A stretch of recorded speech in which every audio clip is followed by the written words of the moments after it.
అనే మాట చాలా చిన్న మాట, కానీ చాలా శక్తివంతమైన మాట. మీకు తెలుసా ఆ విషయం?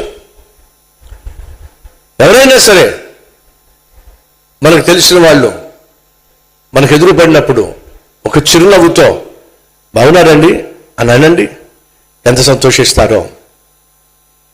ఎందుకని ఈరోజు మనుషులు స్వార్థంతో నిండిపోయారు. వాడు స్వార్థం వాడిది. నేను బాగుంటే చాలు, నేను బాగుంటే చాలు, ఎవడి సంగతి నాకేమిటి, ఎవడో బాగుంటే బాగోకపోతే నాకేమిటి, నేను బాగున్నాను, నేను బాగుంటే చాలు. ఇది స్వార్థం. కానీ నీలో నిస్వార్థం ఉందనుకోండి, నువ్వు బాగుంటే సరిపోదు, ఎదుటివాడి కూడా బాగుండాలి. ఎదుటివాడు బాగున్నాడో లేదో తెలుసుకోవాలి అనేది నిస్వార్థంతో కూడినటువంటి స్పిరిట్. కాబట్టి ఎప్పుడూ కూడా ఉద్యోగం చేసే చోట చిరునవ్వుతో బాగున్నారా ఒక మాట అనండి, వాళ్ళు చాలా సంతోషిస్తారు. కొంతమంది ముఖంలో అసలు ఆ చిరునవ్వే కనిపించదు. ఆ ముఖంలో ఆ పెంకితనం కనిపిస్తూ ఉంటుంది. ఇంకేం తినాలండి, ముచ్చు మోకాలు కనిపిస్తూ ఉంటాయి, ముడుచుకుపోయిన మోకాలు కనిపిస్తూ ఉంటాయి, ముక్కోపం కనిపిస్తూ ఉంటుంది. ఒకరోజు ఒక స్పాన్సర్స్ మీటింగ్ అనుకుంటా, ఒక ఫ్యామిలీ వచ్చి నన్ను కలిసినప్పుడు బుడతది ఇంత ఉంది. ఆ బుడతది నన్ను చూసి, అంకుల్ నిన్ను మిమ్మల్ని ఒక ప్రశ్న అడగచ్చా అని చెప్పింది. ఏమిటమ్మా అని అడిగాను. అంకుల్ అందు సంతోషించండి, నిన్న కడపలో మీకు శుభవార్త, రాబోయే ఆదివారం మన కల్వరి టెంపుల్ కడపలో స్టార్ట్ అవుతుంది. అలాగే ఎమ్మినగూరులో కూడా రాబోయే ఆదివారం మన కల్వరి టెంపుల్ స్టార్ట్ అవుతుంది.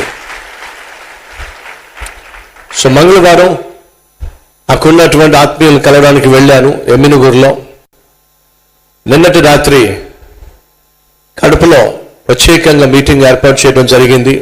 స్పాన్సర్స్ గెట్ టుగెదర్ ఏర్పాటు చేసినప్పుడు వచ్చిన వాళ్ళందరూ కోరుకున్నారండి, మాకు ఇక్కడ కల్వరి టెంపుల్ కావాలి కావాలి కావాలి. వాళ్ళందరి కోరిక మేరకు కల్వరి టెంపుల్ని అక్కడ ప్రారంభించడానికి మన సహోదరులు అన్ని ఏర్పాట్లు చేస్తున్నారు. రాత్రి 12 గంటల వరకు వాళ్ళు అలాగే ఆ హాల్లో ఉండి కలిసి ప్రార్థన చేయించుకొని వెళ్ళారు. రాత్రి కాసేపు విశ్రాంతి తీసుకొని మళ్ళీ మార్నింగ్ బయలుదేరి 5 o'clockకి నేను డే అంతా ప్రయాణం చేసి మళ్ళీ ఈరోజు సాయంత్రం మీ ఎదుట వాక్య పరిచర్య చేయాలని ఇక్కడ ప్రత్యక్షమయ్యాను. సరే, ఈ ప్రస్తావన ఎందుకు వచ్చిందంటే, నిన్న ఒక ఆంటీ స్పాన్సర్స్ మీట్లో గెట్ టుగెదర్లో అందరూ ప్రార్థన చేయించుకోవడానికి వస్తే ఆంటీ నన్ను చూసి అంకుల్ అంటది. ఏం మాట్లాడాలో అర్థం కాల. సో ఆంటీలకు కూడా నేను అంకుల్ని, ఇప్పుడు చిన్నపిల్లలకు కూడా అంకుల్ని. నన్ను ఎవరైనా అన్నా అంటారేమో అని ఎంత ఆశపడతానో. మళ్ళా చెప్తున్నా, మీరెవరూ కూడా అంకుల్ అనకండి. ఆ చిన్న బిడ్డ వచ్చి నాకు ఒక ప్రశ్న అంకుల్ సమాధానం చెప్తారా అని చెప్పింది. ఏమిటమ్మా అని చెప్పన్నా.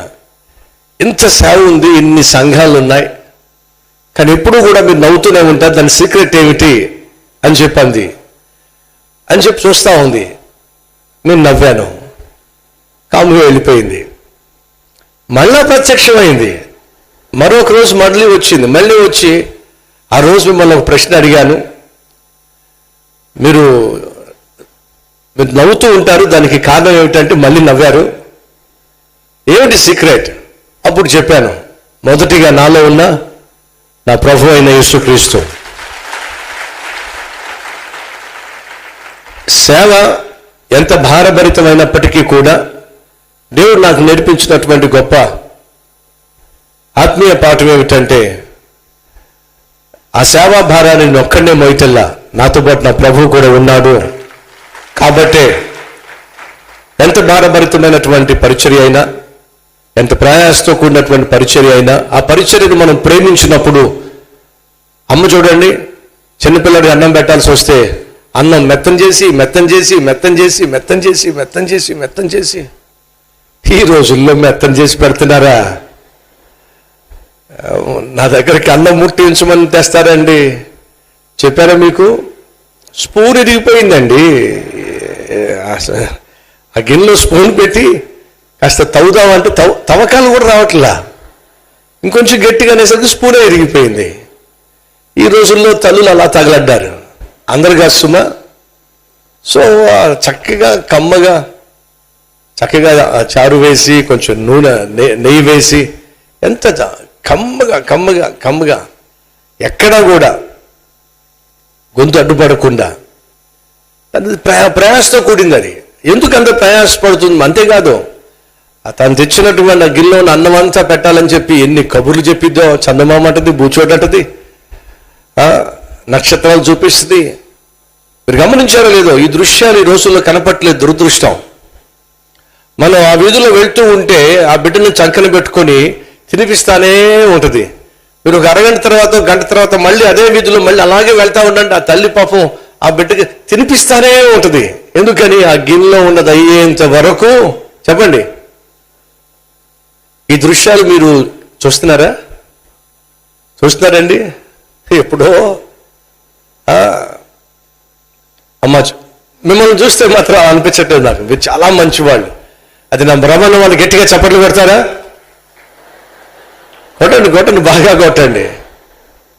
మన కల్వరి టెంపుల్లో మాత్రం దయచేసి గమనించండి, విలువలను పోగొట్టుకోవద్దు. ఈ తరానికి, రాబోయే తరానికి మనం ఆప్యాయతను, అనురాగాన్ని, ఆత్మీయతను పంచిపెట్టాలి అంటే మన పితరులు మనకు నేర్పించినటువంటి దాన్ని మనం రాబోయే తరానికి చూపించాలి అని అంటే ఖచ్చితంగా ఈ విలువైనటువంటి వ్యవస్థను మనం కాపాడుకోవాలి. అంతసేపు అన్నం పెడుతున్న కారణం ఏమిటంటే ప్రేమ. ఏమో చెప్పండి? ప్రేమ. ప్రేమతో ఆ గోరు ముద్దలు తినిపిస్తున్నప్పుడు కుక్కుతుంది అంటారు నోట్లో. అబ్బే, కొంచెం కొంచెం కొంచెం కొంచెం కొంచెం కొంచెం కొంచెం కొంచెం. దానికి కారణం ఏమిటా అంటే ప్రేమ. తను ప్రయాసపడి సిద్ధం చేసుకుంది, ప్రయాసపడి అన్నం పెడుతుంది, కానీ నవ్వుతూను నవ్విస్తూను అన్నం తినిపిస్తుంది. కారణం ఏమిటి? ప్రేమ. మళ్ళా చెప్తున్నా, మనం ప్రేమతో నింపబడినట్లయితే ఏ పనైనా సరే, ఎంత ప్రయాసతో కూడిన పనైనా సరే సంతోషంగా చేస్తాం. ఎందుకంటే ప్రేమలో ఉన్నటువంటి గొప్పతనం అదే. కాబట్టి సంగమా, ప్రేమ కలిగి